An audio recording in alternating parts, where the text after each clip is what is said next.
Are you thirsty? Because we are. Welcome to Thirsty Thursdays.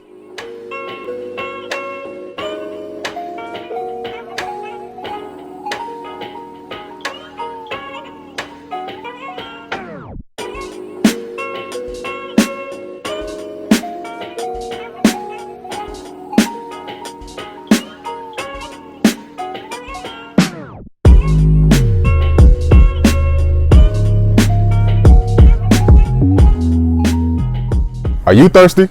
It's your boy, Mr. Petty. It's your boy Rick Stroh from Blerds and Whiskey. And today we're going to do... Okay, so let's pause for a second. I'm going to tell you a story. As I'm getting older, I'm going to bars, and I'm done with these kid drinks, you know, the simple mixed drinks and stuff like that, the simple cocktails. So you know what I'm going to do? Right, so you know what? I'm going to step my game up. So as my taste buds are maturing, so should my drinks.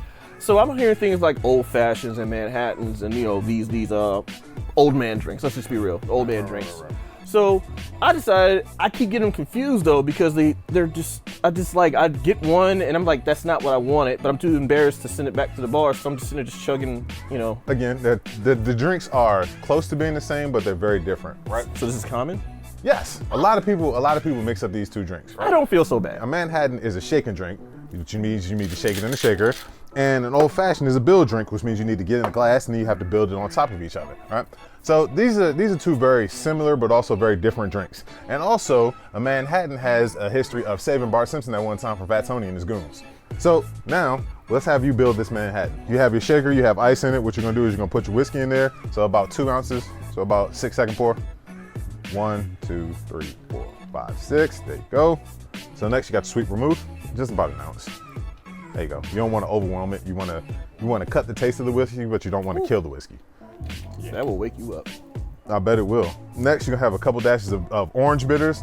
You can do regular bitters, but I prefer to do orange bitters. Splash, splash. Like a guy putting on aftershave. I was about to say, can we get it in the shaker?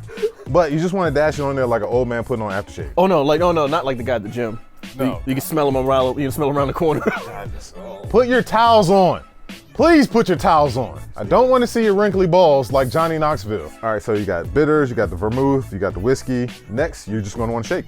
Would you do the honors? Please, of course I will, because I got the guns for this.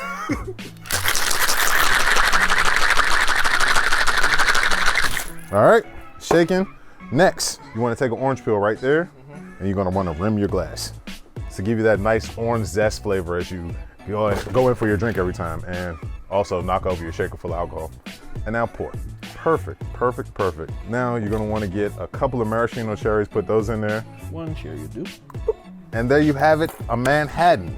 So let's try it. Yep, let's see how it tastes. Bottoms up. Wow. Most of the time at bars, I think they probably overdo on either the bitters or the vermouth, but it's always a little bit more, more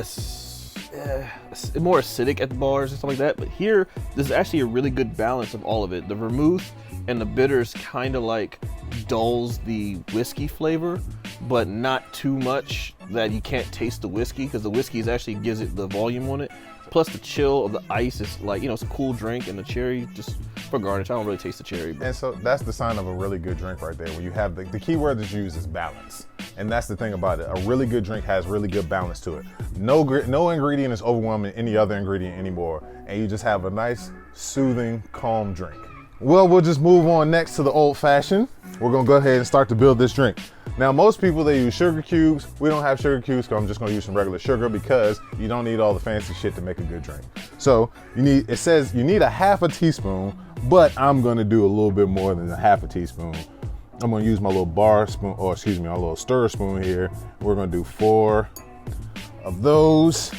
Next, we got regular bitters. I'm not gonna try and say the name because I don't wanna butcher it right now, but we just need a couple dashes, and mine are gonna go into the glass. There we go.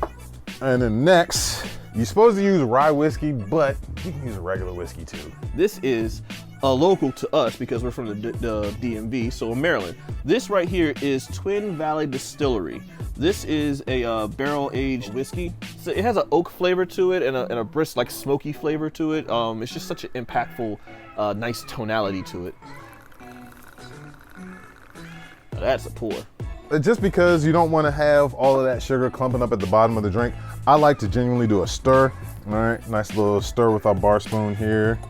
Dissolve some of that sugar into the drink. There we go. Fancy, huh? This one, the orange peel just goes right into the drink. And then there you have an old fashioned. So let's see what we got here.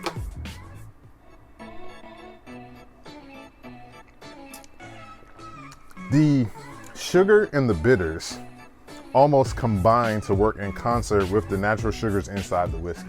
But the rest of the components of the drink, they all work together.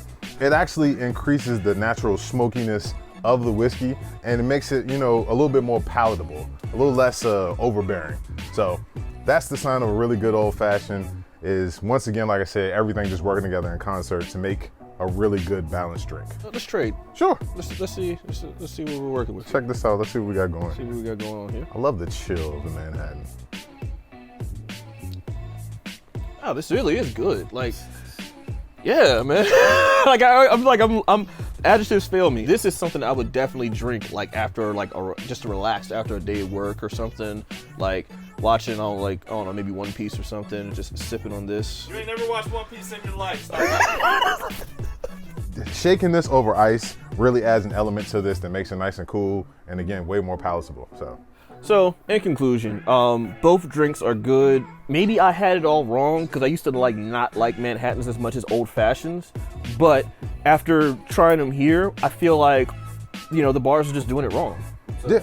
Yeah. I mean, once again, we come in and we show everybody a better way to do things at home. You don't have to go out to the bar and spend that markup of $15 a glass. You can do it in your home by yourself. But, you know, thank you guys again for joining us here on Thirsty Thursdays. Join us every Thursday from here on out, and also be sure to tune in to Blerds and Whiskey every Sunday at 12 p.m. on YouTube. Come take this shot. The Human Torch was denied a bank loan. Pelvic power. Oh God, they said it means like I'm his like I'm his agent or something. Road agent. No, I'm the new Deuce Bigelow.